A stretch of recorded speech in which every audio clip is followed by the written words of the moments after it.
Maagang nilampaso ni Renz sa bando si Carl Tamayo hindi nakaligtas kay Lakay. Grabe yung naging excitement ng mga Koreana sa laban. Showtime pa si Abando at buzzer beater pa. Grabe ang ginawa ng dalawa nating kababayan, gandang duel nun mga idol. For the first time, Renz Abando versus Carl Tamayo, parehong former KBL champion at number 1 Asian quota player ngayon sa KBL. LG Seekers versus Anyang Red Booster, parehong starting unit ang dalawa nating kababayan. First quarter, Renz Abando trying his best from corner 3-pointer, mintes nga lang yan mga idol. Habang kinulang yata mga idol sa extra rice, etong si Carl Tamayo mintes din mga idol sa kanyang free layup. Pero mainit mga idol ang visiting team, agad na maga sa 9 points lead ang JKJ Club. 9-2 nating run doon mga idol.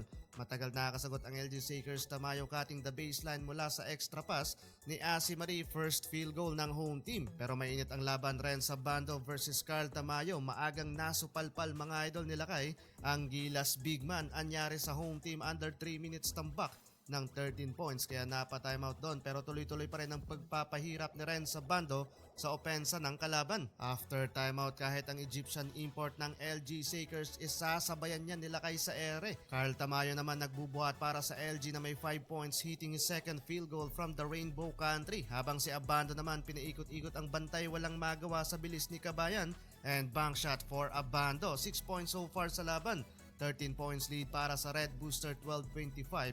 Second quarter tayo mga idol. Eto literal nang nangangalabaw si Carl Tamayo sa shaded area. Talsik yung big man ng Anyang. Abando naman isolation play. Pinakain ng alikabok ang local player ng LG Seekers.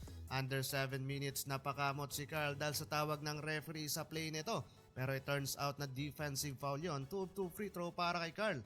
Under 4 minutes take over pa sa pagbabalik ng court si Carl. Gandang spin na sana yon, nagmintes nga lang pero nakakapag-draw pa siya dyan ng foul. 2 of 2 free throw, pasok yan mga idol. Eto pa, another highlights, bank shot, pull-up jumper mula kay Carl. Unti-unting naghahabol mga idol lang LG Seekers. So far, kay Carl Tamayo nagmumula ang karamihan ng opensa ng home team. 15 points na para sa big man, habang 8 points naman kay Lakay, pero in control pa rin dyan ang JKJ Club at mas lalong lumobo sa 13 points lead, 26-39 end of first half. Third quarter, duel for duel sina Renz Abando at Carl Tamayo. Agad nagkapalitan mga idol ng field goal ang dalawa nating kababayan. Kanya-kanyang kayod ang dalawa na parehong may double digit scoring na sa laban. So far, best scorer mga idol si Carl. Yun nga lang, mas lalong lumobo yung kalamangan ng JKJ Club. Best scorer din mga idol sa kabila si Abando.